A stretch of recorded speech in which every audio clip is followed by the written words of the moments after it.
Hello everybody, welcome back to the RAMble Tech Podcast. I'm Matt. And I'm Andy. And today we've got something a little bit different. Now we've had a number of questions sent in from people following our last couple of videos, so we thought we'd do a bit of a Q&A session, which I think is going to become a regular feature. So we're going to release a couple of videos, then we're going to do a Q&A video purely answering all of your questions. So don't forget, if you have any questions on our videos, please make sure you are popping them in the comments section down below. So, where shall we start? Usually at number one. I think number one is probably a good place to start. Okay. It's an anonymous question. Okay. How effective is using a VPN or credit card in ensuring secure online shopping? Good question. And this was from our second podcast? First? Yeah, it was the Black Friday. Oh, it was the Black Friday one, not the Sober one. So this was from our first podcast episode, which you can get on our main channel if you just click back in and have a look at that. And it was all about Black Friday and being safe online and shopping online. So VPNs. Now, I'm a big advocate of VPNs. You are. I do. I like them. Whenever I'm out shopping, I always hook up to my VPN, which is Surfshark. I've been using it for a number of years. Other good VPNs are available. And to be honest with you, from my perspective, it just protects me from spying guys and is like my little security man giving my device a bit of a hug. And I would always recommend people to get a VPN. And if you're out on public Wi-Fi, hook up. It protects your data and stops hackers getting at it, basically. Yeah. I thought you were going to go more into it then. No. I thought that's basically it. Yeah. Definitely use it if you're going to use public Wi-Fi. A VPN is key. Yeah. And they're not that expensive. No, not really. How much do you pay for yours? I think I pay around about it's under £5 a month. Yeah, I don't even pay for mine. My dad pays for it, and I've just stolen the credentials. The good thing about Surfshark, which I use at the moment, it's unlimited devices. Oh, okay. So one account, unlimited devices, and I must have tons. I've got the kids have signed up to the VPN. Yeah, I kind of teach them how to use it, but kids nowadays are out using their devices in everywhere possible and will connect to Wi-Fi willy-nilly. There you go. That's a good descriptive word, willy-nilly, without even thinking about the consequences. So I've kind of schooled them on how to click on their VPN first and hook up to before they hook up to Wi-Fi. Another really good thing with a VPN, which I actually quite like, and I didn't realise this until before I signed up, is that if you're struggling to access content from a different region, a different part of the world, you can access that content through a VPN. So say, for example, you're sitting in your hotel in London and you want to watch something that is only available in America, you can change your geolocation to New York and then you get a whole new library in kind of Netflix and stuff like that. That is absolutely brilliant. I didn't realise you could do that, and now, like, my daughter watches a lot of anime stuff, right? So she just changes her location into China or whatever, and then she just gets so much more access to anime kind of stuff than she can do kind of in this country. Nice. And then the other part of that question was credit cards. So using a credit card with online shopping. So ultimately, you're using somebody else's money by using the credit card. If it was a scam, it's not your money. There's insurances in place. Yeah. If you use your own bank card and you don't have, and you haven't got access to a credit card, there are some risks. You may lose your money. Another top tip really about that as well, which we didn't cover off, but it is kind of like that. Again, using the credit card, 100%. I do it all the time. If you can't access a credit card, some banking company now will allow you to create a virtual card. Okay. So I use Monzo. Again, other banks are available. Monzo allows you in the app to create a virtual card, which then you can use to spend online. And it offers layered security. So you're not actually putting your own debit card details in online. You just put the virtual card and it will reduce, it will give you more protection over kind of issues and stuff. Very good. So is it a bit like, when I sign up to a website, Apple will say to me, I'm not using my email address. You know, it'll be almost it's a virtual account Yeah. that's in front of my account. Is it just like that? It's just it's just a virtual card. Has a card number as normal. It has a use by date. It has a CCV at the back, or CCV.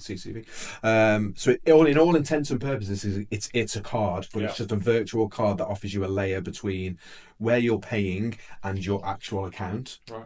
And it's actually really quite good. You can even add that virtual card into Apple Wallet as well. So Cool. you can click on that and just use your virtual card. It just gives you that extra bit of layer protection. Nice.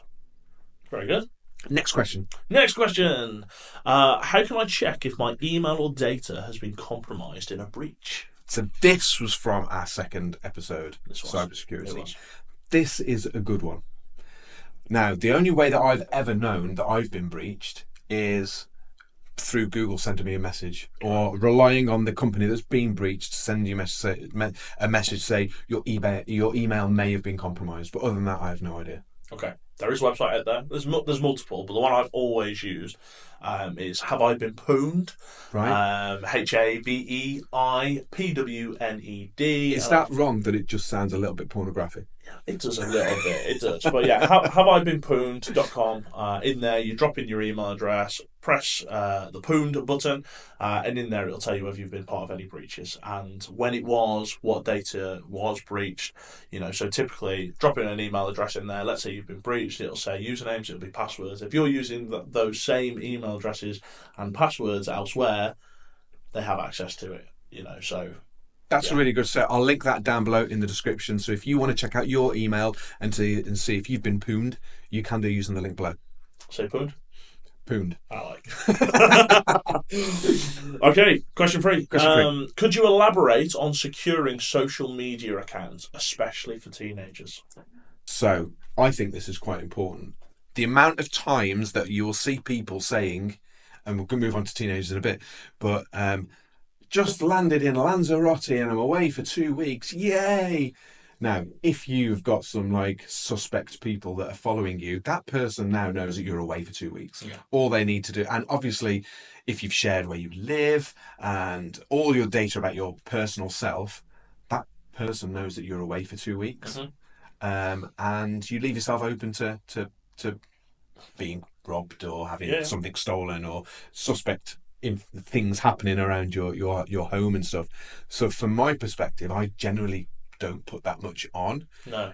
Social media wise, I will put maybe a anniversary or something to do. I always do it after the fact. Oh, do you? Okay. Yeah, so if I've been on holiday for a week, the following week, I'll then start posting pictures. But it's really like everybody's after that perfect Instagram kind of thing, and as soon as they take pictures, they want. It's a shame, really. It is a shame that you have to do it because I generally don't. If I will share. I mean, this was for teenagers, but in general, what I would say is keep your account private as much as you can. So, yes. I've got Instagram. On my Instagram, I only probably allow, 60 people to follow me. I'm always reviewing it. When was the last time I spoke to them, or so. I only let people into my circle that I'm happy to have in my circle. You've got a feature on there called Close Friends. Yeah. So if I am on holiday, then I can post it to my close friends only. So I think, when I was a teenager, I had Facebook, and for me, it was to have as many connections as I possibly could, as many friends as I possibly could. And, yeah. And at one stage, I had like over 2,000 friends on Facebook. Today I've probably got 90, because. Exactly that is that you post something, you don't know who's watching, and you don't know their audience, because if you're sharing to everybody, they like it, they're then sharing it to their audience, and so on. Exactly. So yeah, exactly. Yeah. And generally, I completely agree that it was always I've got 3,000 followers. Yeah, that's fine. But if you're not a business, or if you're not a social media person, that does it as a job, then does that count really matter? Yeah. I use it now just for my close friends. Yeah. I used to put a lot on Facebook, a lot on Instagram. I don't anymore. No. I generally run the social media accounts for the business, and it's generally business stuff. I don't put any kind of personal stuff on there anymore, because the people who are important to me will know what I'm doing anyway. Yeah. And have that direct contact with them. Yeah. And then I think for especially for teenagers, it's difficult.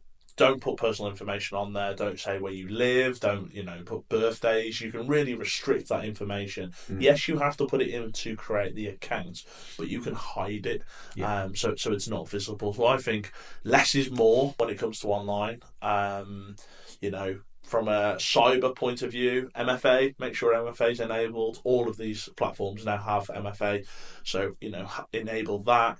But yeah, just review who's following you and who you're following. I think nowadays, really, with like everybody lives their lives through social media, and everybody can access everybody. You see so many faceless kind of trolling and stuff. Yeah, it's keeping your network close to the people who mean a lot to you, and not just have 1,000 or so random people who you've met in the street and gone, oh, should we swap social media account?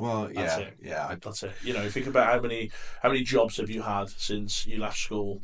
How many colleagues have you had? How many of them did you become friends with because you worked with them? You haven't worked there anyone. You haven't worked there for 20 years. Do they need to see what you had for lunch? Exactly. And if you are posting things on social media, you can set the privacy levels, can't you? So you can make it open to everybody. You can make it friends only, or you can make it friends of friends. Yeah.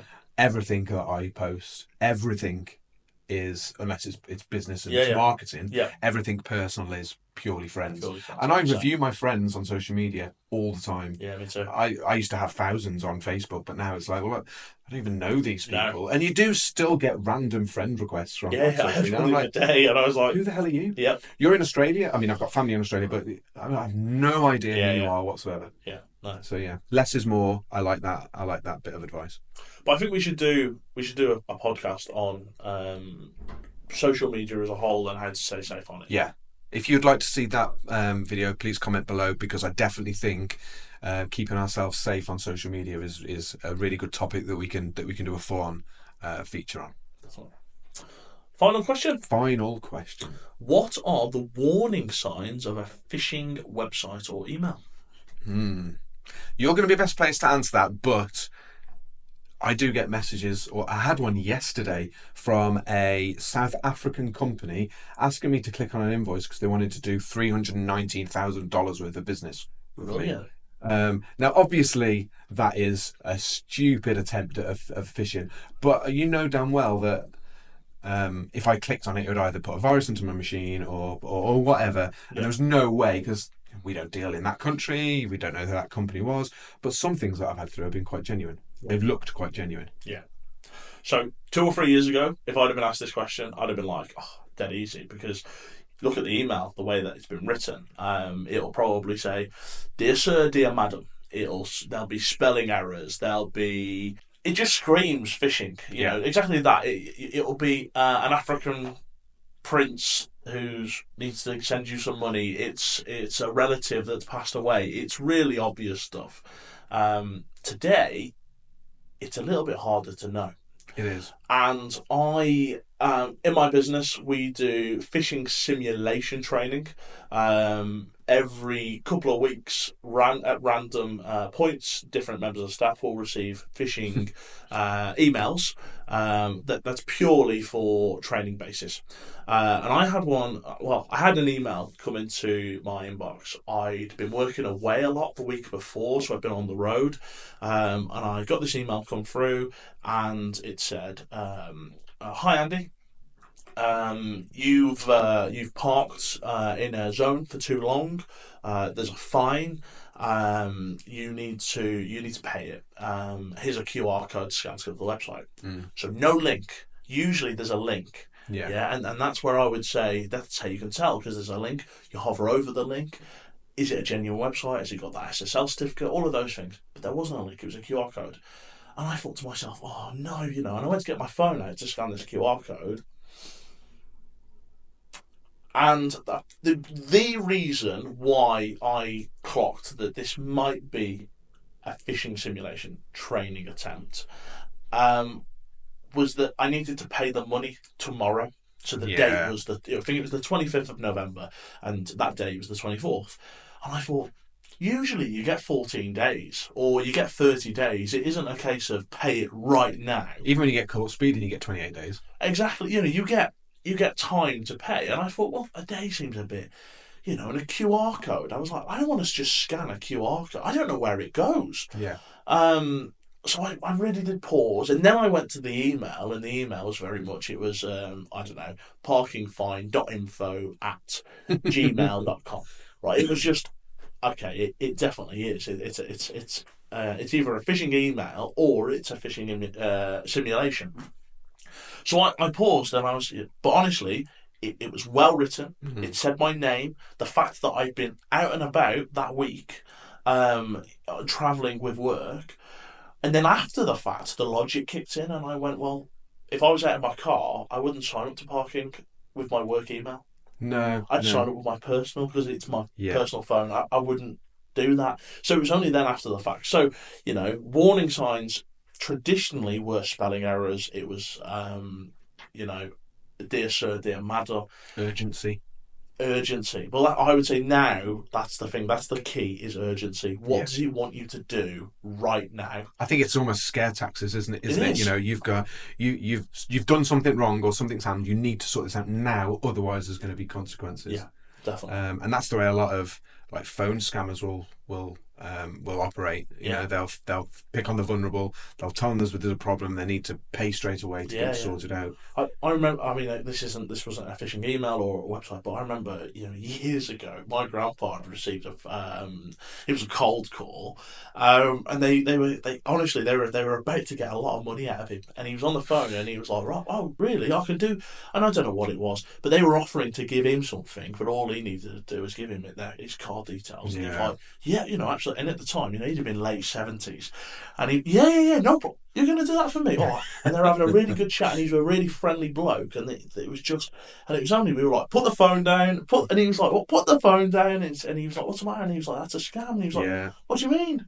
No, and crazy. And the thing is, with the introduction of AI, which we've just done a video on, so if you haven't caught that, make sure you go back and check it out. With the introduction of AI, the way that criminals are using AI now to craft content, emails, video. We spoke about deep fakes and stuff like that. All AI now is being used to craft these clever and like appealing ways to con you out of your money, and that's probably why things like the email were wrote better. Yeah, no, definitely.